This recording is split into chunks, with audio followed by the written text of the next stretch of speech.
Japan Journal, the internet's #1 English language weekly online cybercast from Japan. Japan Journal with Mal Adams.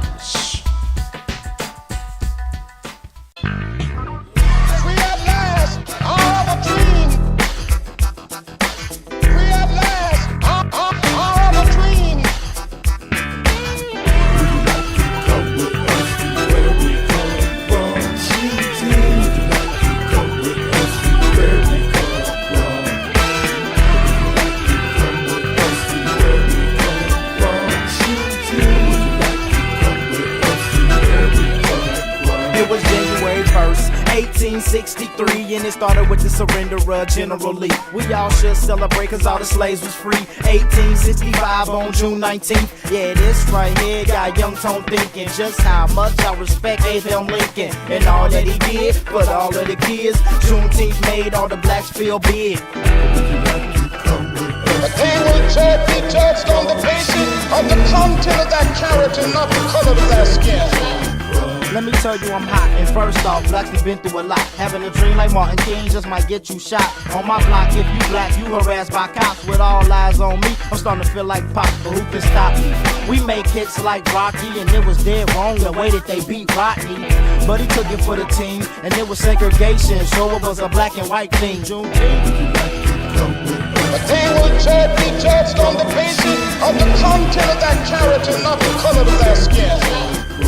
I declare woe, I know y'all heard it before. It's a lot of things that y'all don't even know. Like who did the stoplight? A black man. Who did the first light? A black man. Young Nova, speaking it only from knowledge. Did a lot of studying when I went to college. Martin Luther King had a dream, Malcolm had a plan. Both got killed just for taking a stand. Free at last. The king will be judged on the basis of the content of their character, not the color of their skin. Black people, it's a celebration. Juneteenth, free slaves all across the nation. All we ever wanted was equalization. Abraham Lincoln made it legalization. January 1st really made it official. June 19th was the late dismissal. We need to come together cause we all can relate. Start the grills with the meat and let's celebrate. Celebrate, yeah. When all of God's children, black men and white men, Jews and Gentiles, Protestants and Catholics, will be able to join hands and sing with the Negroes in the spiritual world. Free at last, free at last. Thank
Observation Foundation. I'm new to Vegas. I'm actually new to the States. I've been living abroad in Japan with our guest. He's some of my mentor. I've been there 26 years. And my wife and I moved here in September. So I'm getting to know the city, and hopefully I'll be getting to know all of you more and more as we go into the future with our efforts to combine our thoughts and unify in spirit and in deed. Without further ado, I'd like to bring to you the speaker of the hour, the man of the decade, my man of the decade, because I've been with him decades. And my mentor, my big brother almighty, Mr. Malcolm W. Adams.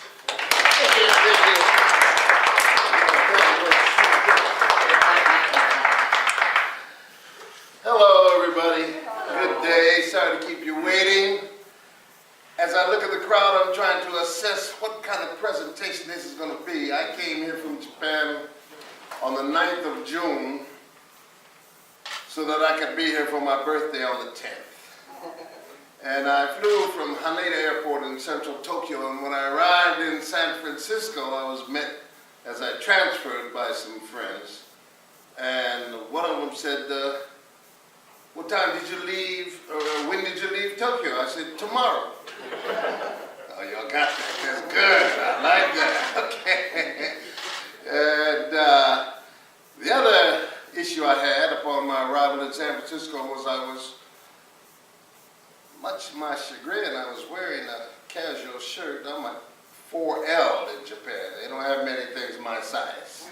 So I have thanks to Brother T-Love, he's the fashion plate, he's introduced me to where I could get big man stuff. So I had a shirt, it was with the Cleveland Cavaliers, and it had a picture of LeBron James on it, and it was very cool. And so I said, this will be cool for the plane ride over. Midway across, I remembered I was going into San Francisco in the middle of the playoffs. And I worried. I said, it's a short transfer, so I'll come through unscathed, I hope. No. As I turned the corner to go to passport control, all the security people are in their uniforms and whatnot. And you know, the San Francisco is a very diverse community. And it was I was thinking, good to be back home. Hey, where am I? San Francisco, okay. And by that time, I was looking for my line, and a small Chinese fellow in a security uniform said, hey, you must be Owen. And I looked around and I said, no, I'm Adams. He said, no, you must be Owen. I said, why is that? He said, because you Owen 3. They crushed me. First 5 minutes at home, back in my country, and of course, everybody within earshot cracked up because it was all about the Golden State Warriors defeating the Cleveland Cavaliers 3-0. So that's how I arrived. I made my transfer and flew down to Las Vegas for the first time. Never having done that, usually I drive in from Los Angeles in my experience, and I'm on the ground level. But coming through, seeing the Sierra snow-capped in June was an amazing sight to me. And then coming through the valley, the winds were quite turbulent. It was quite interesting. So you live and you learn. And as I mentioned, my birthday was June 10th. And so how old would you guess I am? Raise your hand if you have a thought. This is my classmate here. I shouldn't say that because now they're going to know. I'm telling you. And T-Love's sister here. We are schoolmates. But yes. 42. Good guess. Good guess. Anybody else? 39. 39. Yes. I've been 39 for 39 years. Now I made 68 last June. Thank you. Brother Armstrong, what does that mean? Is that I don't look it? Is that what you're saying? I accept the compliment, the applause. But the reason I asked, I'm going to ad-lib my way into this introduction. Here come some more people. Please come in, gather around, sit where you will, come close. It's going to be an intimate discussion. No worries. And it's not a large group, so I'm going to give everyone a chance to comment and reflect upon the initial presentation. But I'll tell you, the reason I asked about my age, I see just a couple of brothers, my good friend in the back there who I met in Japan. Yes, sir, good to see you. Brother Mac, yeah. Brother Mac, I think I've got a few years on you, I'm not sure. I don't remember. But anyway, I'll tell you why I asked later on. But let me just thank you all and Tito for that kind introduction, my brother. As you were talking all those good things, I was wondering about whom you were speaking, but this is my little brother. He's been with me 26 years in Japan. We're nation building. I've got 42 years in Japan, and I enjoy the occasional opportunity to come back to the nation of my birth. So thank you all very much for coming and for that warm Las Vegas welcome. It gives me great pleasure to be here today to address you on this most auspicious occasion. As such, I'd like to pay particular thanks and acknowledgement to the organizers of this event and to those who made it possible for me to be here, my new friend, my new sister who I met abroad, long distance, thanks to social media. We became acquainted and we worked it out. She helped me prepare for my presentation and let me know exactly what the purpose and the function would be. But first and foremost, I must thank Buddha, Allah, Jesus, Isis, and Osiris, and all the other earthly prophets of Almighty God for teaching us the way to life, liberty, and the pursuit of happiness, which I have been privy to for a little bit over 40 years in the great nation of Nippon, or as it is most widely known in the West, Japan. And while my African ancestors came to America on a boat by force, I flew a 747 to Japan by choice. One must live somewhere, and I chose Japan. That being said, I do give thanks for my roots and the great legacy that I have inherited from my first 27 years of life in this country of my birth, and for family, friends, classmates, and ancestors who have mentored me and preceded me in this journey. To all of them and to all of you, I say, arigato gozaimashita, which in the Japanese language, I'm sure you know, is thank you, and I also say tadaima, which in Japanese means I'm home. So I'd like to recognize the National Juneteenth Observance Foundation founder and chairman, the Reverend Dr. Ronald V. Myers, Sr., MD, who has instituted a movement nationwide to promote the recognition of the Juneteenth observance as a national holiday. Is that correct? Okay. I believe he's about that business now. In Chicago today, okay. I was hoping to be able to meet him, but we did chat long distance, and I am pleased and proud to participate and support this movement because I think it's significant, it's important. The recognition of African American military veterans, as you mentioned early on, from all of our military conflicts from the beginning of the nation, from the Revolutionary War for independence of the USA, the Civil War between the states, the Spanish-American War, World War I, World War II, the Korean War, Vietnam, and the ongoing war against terrorism in Iraq, Afghanistan, Syria, and the Middle East. I would like to thank and recognize my new friend and associate, Ms. Deborah D. Evans, as I mentioned earlier, the National Director of Communications for the National Juneteenth Observance Foundation. Did I get it right? Yes. Who supported me immensely in preparing for this project and for my presentation here today. And last, but sure enough not least, the man who invited me here to speak, my homeboy from both Omaha, Nebraska, And from Japan, my friend, my professional colleague, my business partner, my brother and longtime Japan partner in crime. I said climb, not crime. You're laughing because you know the R and L problem. Japanese partner in crime sounds like partner in climb, but I used that deliberately because we climbed together over a 26-year period. And we're still, here we are again, right? Here we are again.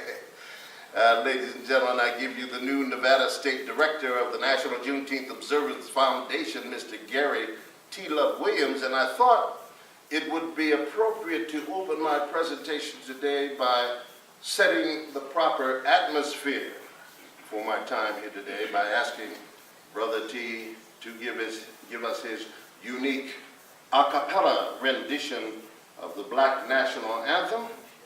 And so I would ask that those of you who are physically able to please stand as I bring you Mr. Gary T. Love Williams to give us the rendition of Lift Every Voice and Sing. And those who are unable, please remain seated. Brother T, if you will. Before I get into the song, I'd like to make recognition of Michelle Curry, Councilman-elect. She was so gracious to join us today. We're so glad to have her. And congratulations. Yes, newly elected. Congratulations. Yes, yes. And then we're going to lift every voice and sing till earth and heaven ring, ring with the harmony of liberty. Let our rejoicing rise high as the leaves meeting skies. Let us resound loud as the rolling sea. Sing a song full of the faith that the darkness has taught us. Sing a song full of the hope that the present has brought us. Facing the rising sun of a new day begun. Let us march on till victory is won. Oh, and oh, true to our God, true to our native land.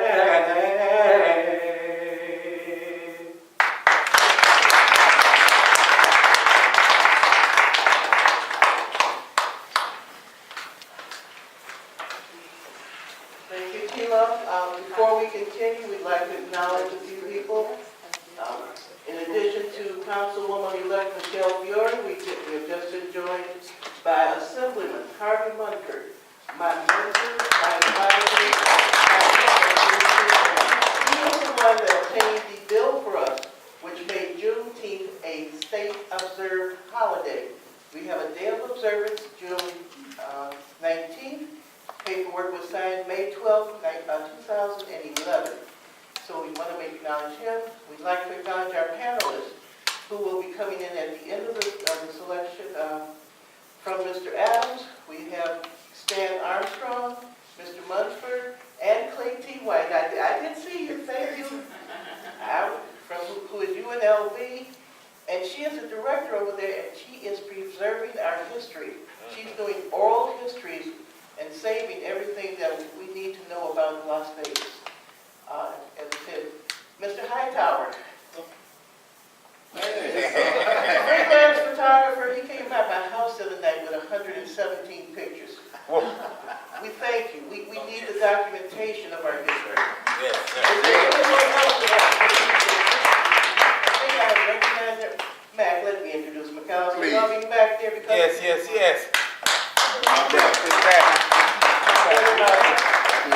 Who's normally the one behind the microphone, but things turned around a little bit out here. Once again, Malcolm Adams, I turn the stage to you. Thank you very much. Thank you. Please give Dee a big round of applause for coordination, troubleshooting, and support. And this is a great group. I'm editing in my head as we proceed into this part of the program, and I've got 67 pages of information. And you know, journalists don't write anything originally. We used to have a saying back in the news business that God gave us eyes to plagiarize. And it's still going on today. But I have compiled information, much of which you may already be familiar, but the point of this early part of the presentation is to kind of coincide what is very popularly becoming known as fake news, if you know what I'm talking about.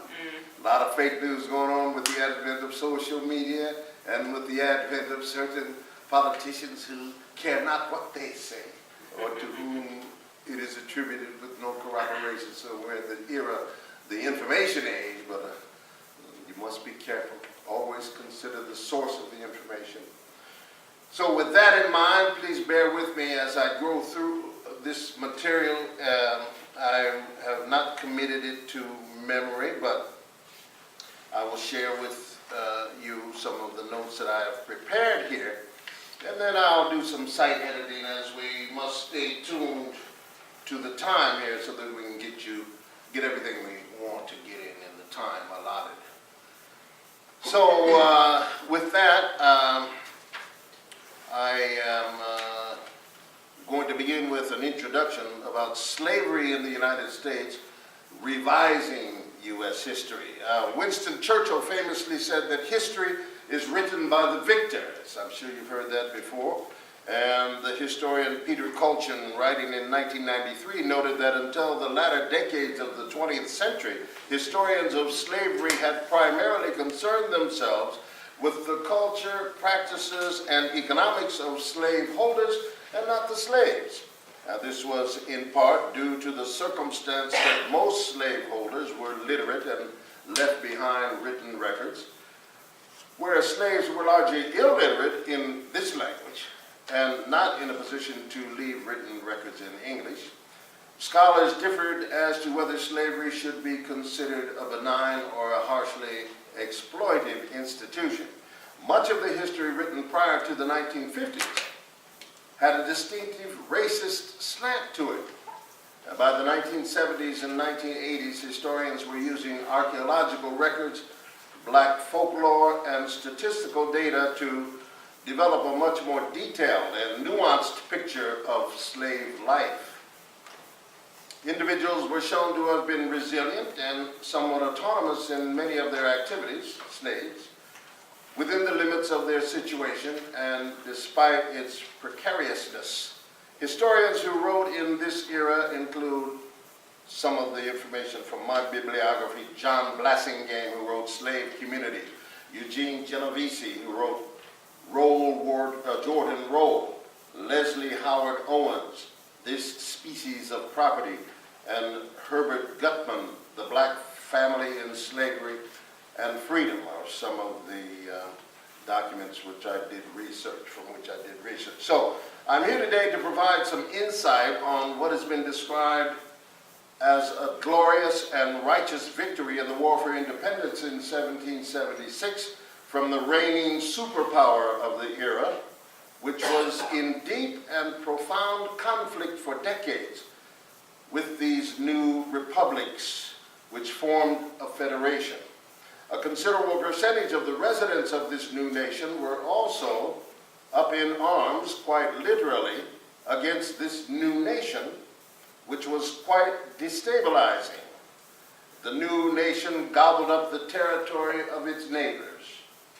This new nation said that it represented the most advanced values, that it was a radical departure from all that had preceded it. But the reigning superpower of the era begged to differ, and in this it was supported by countless thousands and perhaps millions who resided in this federation. This new nation committed massive human rights violations, gargantuan property dispossessions against many who lived here. But its proponents argued that on balance it was all worth it. Indeed, it's quite possible that the overthrow of the old order by the founders of this new nation was effectuated by a distinct minority, perhaps 20%, perhaps less, and this minority employed what could be only termed terrorist means to overthrow the old order. Yes, my brothers and sisters, I'm talking about these United States of America, which was said to have had a grand revolution in 1776. If you remember your history lessons, that would be the impression that they imparted to you. A grand revolution in 1776, though when one considers the loyalists, loyal to the British Crown, the Africans, the indigenous people, it is possible that the overthrow of British rule in North America was effectuated with perhaps the support of 20% of the population. And yes, thousands and perhaps millions of this newly Christian USA were perpetually up in arms against the Federation. And this was particularly so in the War of 1812, for example, when thousands of Africans discarded their slave rags for red coats and wreaked havoc on the Republic, most notably in the newly established capital of Washington, D.C., which was put to the torch by London's forces in August of 1814, with the diminutive President James Madison and his spouse, Dottie, both sent fleeing into the night with Negroes in red coats just a step behind. Imagine that. we don't get that image, but what we're sharing here is that it wasn't a cut and dry situation. Many people who were here, unwilling participants in the occupation of this new land, did resist the establishment of this new land because they saw their future was not too bright, either as indentures or as slaves. Many of these former U.S. Negroes then, after these military battles, which I think you referred to our history of African-American military people who supported this nation. Early on, there were many who resisted and joined the Loyalists and fought against the establishment of this nation. And what I found out was that many of these former U.S. Negroes then decamped to Bermuda, which was the Gibraltar of the New World, into Trinidad and Tobago, where their descendants still reside and in fact comprise a good deal of the ruling elite of this latter oil-rich island. Many of these former slaves also played a crucial role in crushing a 1776 style Republican revolt in Canada in 1837. Just as during the same decade they allied with the indigenous of Florida in waging one of the longest and bloodiest wars ever conducted on these shores. This is some of the history that is missing from our books, and perhaps if we had known it and were aware of it, we would have a different outlook about where we would go in this nation, given the history and how things might end up being. Even a cursory examination of the history of colonial North America in the early republic leads inexorably to the conclusion that either the great bulk of African or indigenous were all counter-revolutionaries allied with London against their alleged great leap forward for humanity, slavery, or alternative, the history of this era is desperately in need of a profound revision, a revision that should shed light on the question of the day. Not only why is there no socialism or progressive dominance in the United States, but instead why is conservative reactionary politics, why has it been so deeply embedded in this republic from the very beginning? not least in the Euro-American majority, which as recently as 1991 voted 55 to 45 for an avowed Nazi and Klansman, David Duke, for governor. The New York Times reported that 94% of the white men in Mississippi identified as conservative Republicans, which is an astonishing cross-class coalition. And of course, another expression of the original identity politics that dare not speak its name, namely whiteness. And this is a reflection of a larger issue, and that is to say that all too many, including some of our friends on the left, tend to gloss over the serious negatives embedded in so-called bourgeois democratic revolutions, while highlighting the negatives that accompany socialist revolutions and their complicated aftermaths. So dearly beloved brothers and sisters, Black history matters. So let us review the history of how we got to where we are, and then later in the panel discussion with our distinguished panel participants, we will deal with where we need to go from here and how. Let me begin with slavery in the United States. History is all about time, places, and locations and dates, so forgive me.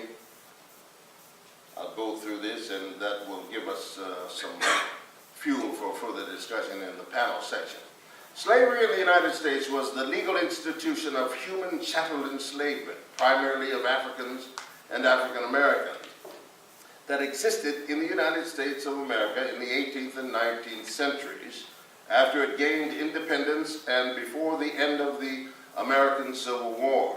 Slavery had been practiced in British North America from early colonial days and was legal in all 13 colonies at the time of the Declaration of Independence in 1776. By the way, at the time of the writing of that Declaration of Independence, which is a beautiful document in and of itself, the very author of that Declaration of Independence, you may recall, had at least 200 slaves of his own at the time of that writing, talking about inalienable rights, etc., etc. And by the time of the American Revolution in 1775 to 1783, the status of slaves had been institutionalized as a racial caste associated with African ancestry. So today we talk about white supremacy and how it evolved and how it happened that a nation that was supposedly established under such lofty ideas of humanity and democracy and freedom and liberation could end up having this stigma associated with it up until this very day, the stigma of white supremacy. So, when the United States Constitution was ratified in 1789, a relatively small number of free people of color were among the voting citizens, male property owners. During and immediately following the Revolutionary War, abolitionist laws were passed in most northern states, and the movement developed to abolish slavery. Most of these states had a higher proportion of free labor than in the South, and economies based on different industries. The South largely being an agrarian society, and the North being an industrial society. So that was a given. It was math, it was economics. It was a given that the majority of the free labor slaves would be employed, not financially, but occupied in the southern states. They abolished slavery by the end of the 18th century, some with gradual systems that kept adults as slaves for 2 decades. But the rapid expansion of the cotton industry, technology, in the Deep South after the invention of the cotton gin greatly increased demand for slave labor, and the southern states continued as slave societies. So it is much an economic issue, and through, as I will show later, through a revised form of Christianity, there was a justification for enslaving people of color in lieu of what the scripture was talking about. So we were taught, our brand of slavery was slave obey your master. You can find that in the scripture. turn the other cheek, these kinds of things that, facilitated the domination of the non-black race over the people of color from Africa for the continuance and the perpetuation of slavery, which was an economic tool. Those states attempted to extend slavery into the new Western territories to keep their share of political power in the nation. So here comes the politics. It's a numbers game. You know, the greater population, the more power you had in this democracy. The United States became polarized over the issue of slavery, represented by the slave and free states divided by the Mason-Dixon line, which separated free Pennsylvania from slave Maryland and Delaware. Congress during the Jefferson administration prohibited the importation of slaves effective in 1808. Think about it. The importation of slavery ended as early as 1808. But illegal smuggling took place to a large extent. Domestic slave trading, however, continued at a rapid pace. Domestic slave trading. I mean, new generations were being born. The population of slaves were being increased. So it was still a large industry within the boundaries of this northern part of the continent.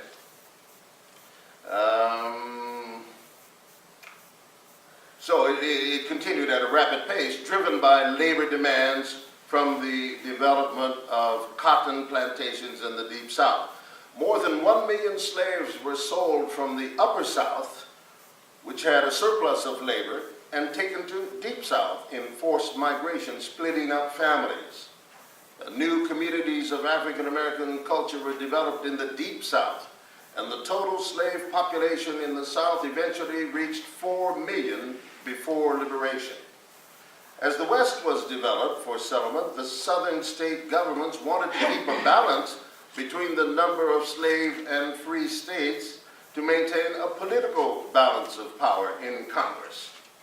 The new territories acquired from Britain, France, and Mexico were the subject of major political compromises. By 1850, the newly rich cotton-growing South was threatening to secede from the Union, and tensions continued to rise. With white modified by Christian paternalism, which is what I was describing earlier. This Christian paternalism, the largest denominations of which were the Baptist, the Methodist, and Presbyterian churches, split over the issue into regional organizations of the North and South. And when Abraham Lincoln won the 1860 election on a platform of halting the expansion of slavery, 7 states broke away from the Confederacy, to form the Confederacy. The first 6 states to secede held the greatest number of slaves in the South, and shortly after, the Civil War began when Confederate forces attacked the U.S. Army's Fort Sumter. 4 additional slave states then seceded. Due to Union measures such as the Confiscation Acts and the Emancipation Proclamation in 1863, the war effectively ended slavery, even before ratification of the 13th Amendment in December 1865, formally ended the legal institution throughout the United States, which brings us to this very day, this very weekend, why we are celebrating the fact that the slaves in Texas, which remained in a war beyond the Emancipation Proclamation, they didn't get the memo, or they resisted the memo, and kept us in slavery for another 2 years. Is that right? 2.5. Okay. Which is why we're here commemorating this significant day in history known as the Second Independence Day. That's a short history, but that's where we came. That's where we are. And it took the Union military to go into Texas and by force liberate those last remaining slaves who were still in chattel slavery in the state of Texas on June 19th, 1867. 65 was the Emancipation Proclamation, so a couple of years later. Think about that. So this is a significant day. I would be interested in hearing the Assemblyman's opinions as we gather to discuss this thing about, given that history, where we ought to go from now. Given our civil rights history, the struggle still goes on. It was long and hard.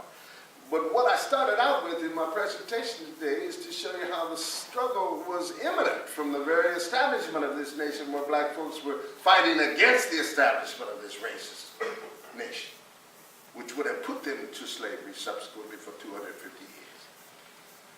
And perhaps we can look back. We have historians here, we have people who archive our history, we've got public servants, politicians, videographers, and historians.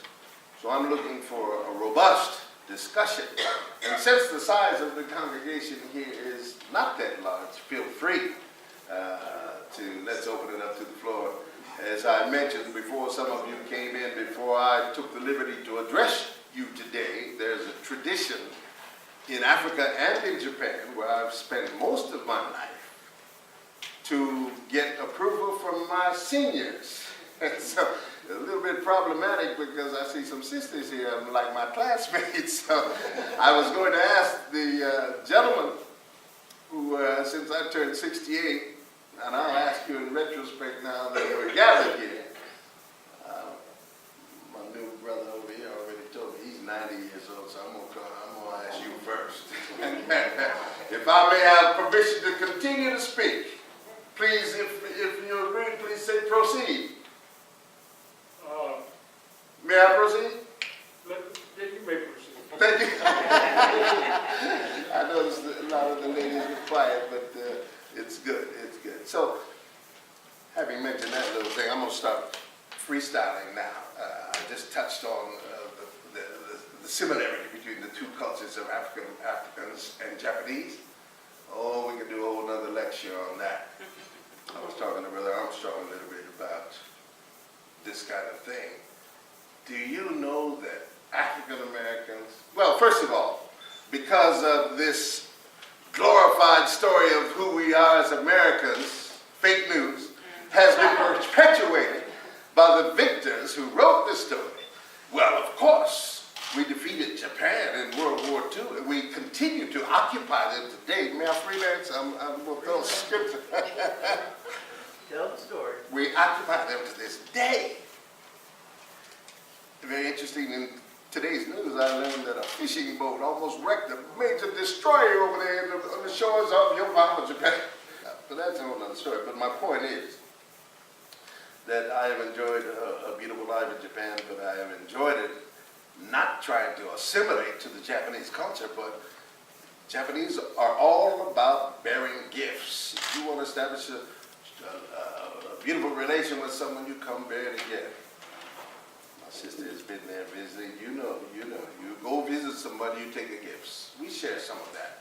But the point is, the spirituality that is manifested in the Japanese people mirrors the spirituality we have here. So whatever about the reformed Christianity that justified the immoral aspects of slavery, and we had to adhere to that form of Christianity and be mild-mannered, and the biggest fear, the biggest threat that slave owners had of slaves was revolt and mutiny, which instigated and caused them to treat us with such severe torture